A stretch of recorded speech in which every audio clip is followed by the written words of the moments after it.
there's a study that shows that men who suffer from mental illness or depression are not capable of getting married, and therefore you have this statistical anomaly that shows that depressed men or single men are depressed. And you start getting to the idea, well, they're depressed because they're single. No, that's not the case.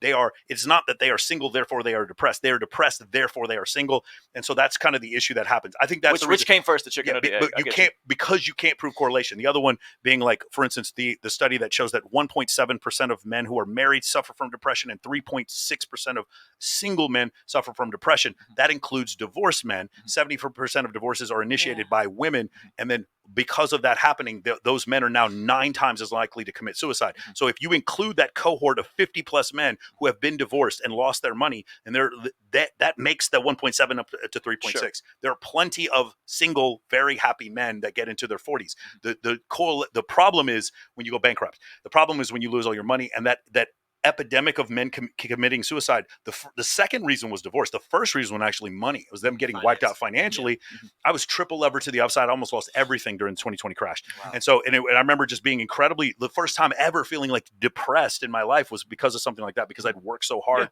for all this. So that's one of the situations why that happened. But it doesn't mean that they're happier because they're married. They're happy people who got married. You would rather marry a happy person. They're not single. They're not depressed because they're single. They're depressed. And also there's a great book by Dr. Dave or Jonathan Haidt called The Happiness Hypothesis that goes over the genetic composition of happiness. People have a baseline of happiness, and it tends to do with their genetics. And so if someone is depressed, that is a neurochemical reaction. That depression happens. Now you're dealing with a person who's always a victim, always just a shitty person to be around.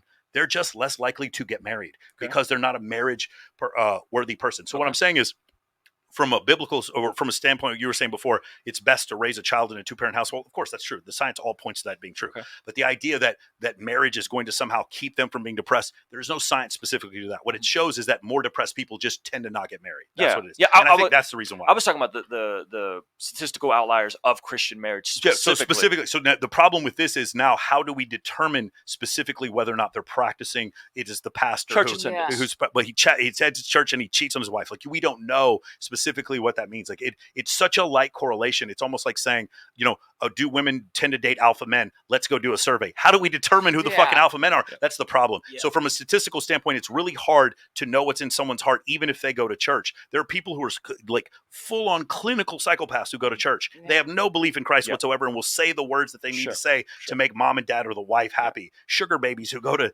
But that's the problem. Those are the exceptions to the rule, not to the rule. I'm talking about people who have a genuine Jesus experience. Correct. And then get married.